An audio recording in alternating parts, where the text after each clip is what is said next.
बिस्मिल्लाहिर्रहमानिर्रहीम। मैं मोहम्मद तैयब हसन रियल्टर तैयब के प्लेटफॉर्म से आपकी खिदमत में हाजिर हूँ। जो आज की वीडियो वो बैरियर टाउन के हवाले से है। 2-3 दिन से काफ़ी खबरें गर्दिश में आ रही हैं कि बैरियर टाउन दिवालिया हो गया, बैरियर टाउन डिफ़ॉल्ट कर गया है। मैंने सोचा जो है इस पे एक वीडियो बनाई जाए, अपनी राय पेश की जाए। मलिक रियाज साहब को कौन नहीं जानता। मलिक रियाज साहब बैरियर टाउन के ओनर हैं। तो 1995-1996 में जब उन्होंने मुल्क पाकिस्तान में रियल एस्टेट इंडस्ट्री को मुतारिफ करवाने वाले मलिक रियाज साहब हैं। उन्होंने जब रियल एस्टेट को मुतारिफ करवाया बैरियर टाउन के नाम से, तो इसमें शुरू में बहुत सारी मुश्किलात पेश आई। इसमें यह है कि हमारे मुल्क में कोई भी अगर अच्छा डेवलपर आता है तो उसे बहुत सारी मुश्किलात का सामना करना पड़ता है। तो इसी तरह मलिक रियाज साहब थे जिन्होंने रियल एस्टेट इंडस्ट्री शुरू में मुतारिफ करवाई 1995-96 में।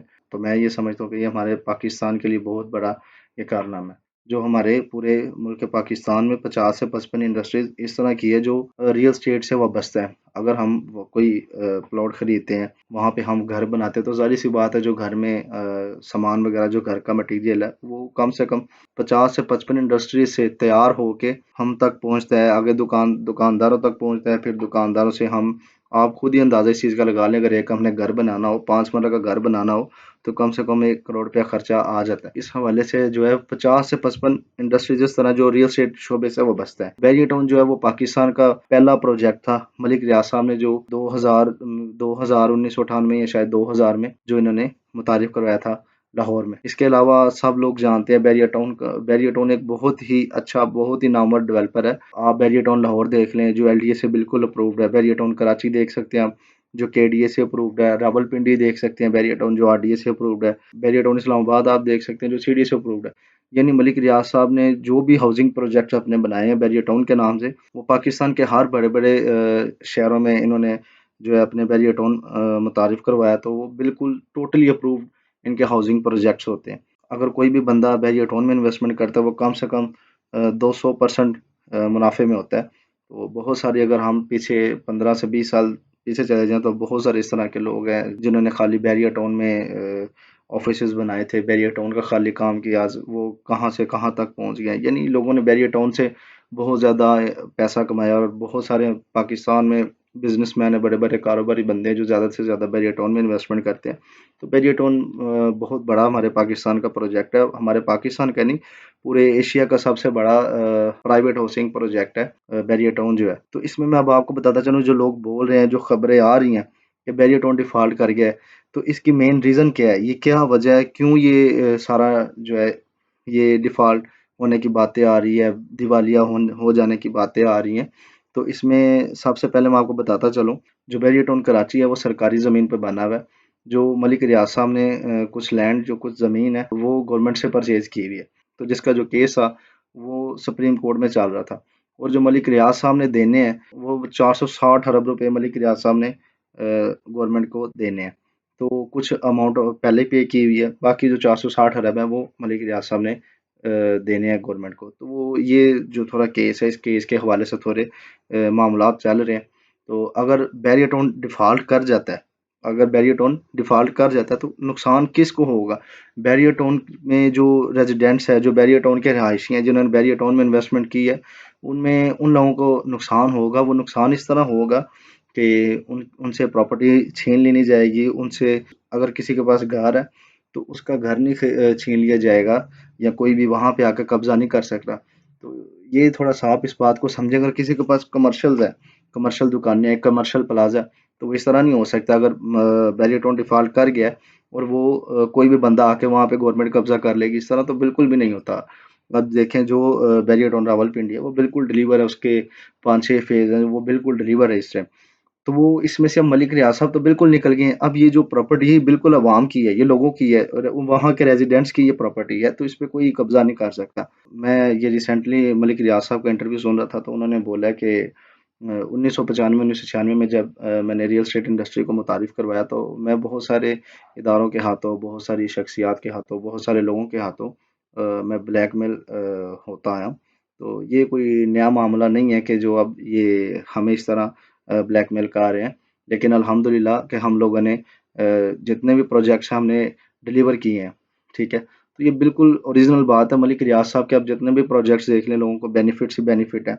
बैरियर टाउन में जो बंदा प्लॉट लेता है, जो बंदा कमर्शियल चीज़ परचेज करता है, कोई फ्लैट तक लेता है, तो वो अल्हम्दुलिल्लाह 10 गुना वो बेनिफिट में है। तो आप थोड़ा-सा इस चीज़ से अंदाज़ा लगाएँ कि बैरिएटोन डिफ़ॉल्ट कर सकता है। ये बस इस तरह की खबरें हैं, जो हमारे भी लोग हैं वो इसी तरह छोटी-सी बात को बड़ा बना के वो है ज़ाहिर कर देते हैं कि बैरिएटोन जो है वो डिफ़ॉल्ट कर गया, बैरिएटोन फलाना हो गया, बैरिएटोन को ऐसे होगा, मलिक रियाज साहब चले गए, मलिक रियाज साहब छोड़ गए। तो ये सब चीज़ें बस सहमी हैं। आप लोग भी जब तक पूरी इंक्वायरी ना कर लिया करें तो आप भी इस चीज़ से थोड़ा-सा गुरेज़ किया करें।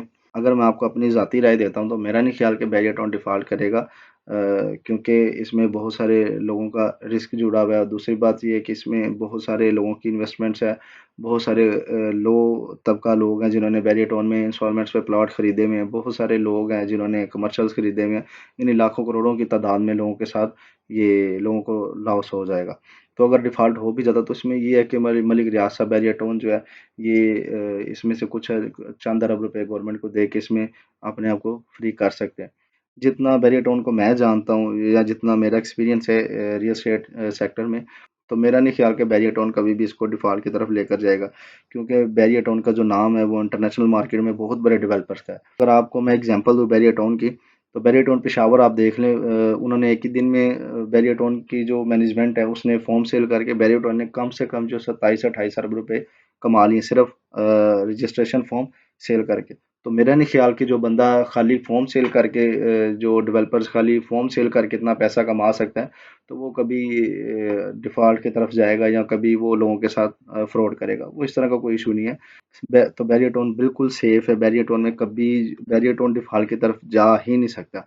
तो आप ये देख सकते हैं कि बैरिएटोन के सिर्फ नाम की वजह से इतने ज़्यादा फॉर्म बिक गए हैं। यानी इतने ज़्यादा लोगों का भरोसा है, इतने ज़्यादा लोगों का एतमाद है बैरिएटोन पे कि बैरिएटोन फ्रॉड नहीं है, बैरिएटोन एक नंबर प्रोजेक्ट है। उसके अलावा बहुत सारे लोगों का मलिक रियाज साहब पे बहुत अच्छा एतमाद है, जिस वजह से लोगों ने इतने फॉर्म्स वगैरह में इन्वेस्टमेंट की, लोगों ने इतने फॉर्म खरीदे और फॉर्म जो है वो 70,000, 75,000, 1 लाख रुपये उन तक गया है। तो मेरा नहीं ख्याल कि बैरिएटोन जो है वो डिफ़ॉल्ट की तरफ कभी जाएगा। अगर बैरिएटोन डिफ़ॉल्ट की तरफ जाता भी है तो मलिक रियाज साहब जो है आने वाले टाइम में कोई भी नया प्रोजेक्ट्स नहीं वो तो आने वाले टाइम में मलिक रियाज साहब बिल्कुल भी कोई नया प्रोजेक्ट लॉन्च नहीं कर सकते, कोई नया किसी नए डेवलपर के साथ ये मिलके काम नहीं कर सकते। फिर ये होगा कि लोगों का जो है वो इनसे एतमाद उठ जाएगा। बहरहाल लॉस होगा इतना ज़्यादा ये नहीं होगा कि जिन लोगों ने अगर बैरिएटोन में 50 लाख का प्लॉट लिया तो वो 20 लाख का बिकेगा, इस तरह नहीं होगा। अगर बैरिएटोन में 50 लाख का प्लॉट किसी ने 5 लाख 5 साल पहले लिया है और वो आज 1 करोड़ का है, तो उसमें इतना सा फ़र्क पड़ेगा कि वो 25 लाख उसकी वैल्यू गिर जाएगी, लेकिन आप 25 लाख फिर भी बेनिफिट में होंगे। अगर आप बैरिएटोन में 5 मरला का प्लॉट सेल करते हैं, कम से कम आपने जो गवर्नमेंट को टैक्स देना है वो 1 से 1.5 लाख रुपये आप सरकारी टैक्स देते हैं जो सरकारी खजाने में जाता है। तो ये देखिए कि यहाँ पे लाखों के तादाद से लोगों ने घर बनाए हुए हैं, लोग रह रहे हैं, तो यहाँ पे कितना बिजनेस हो रहा है, कितना टैक्स जा रहा है गवर्नमेंट को। तो ये कभी भी बैरिएटोन है जो ये कभी भी डिफॉल्ट की तरफ नहीं जाएगा और इंशाल्लाह आने वाले टाइम में मजीद तरक्की करेगा।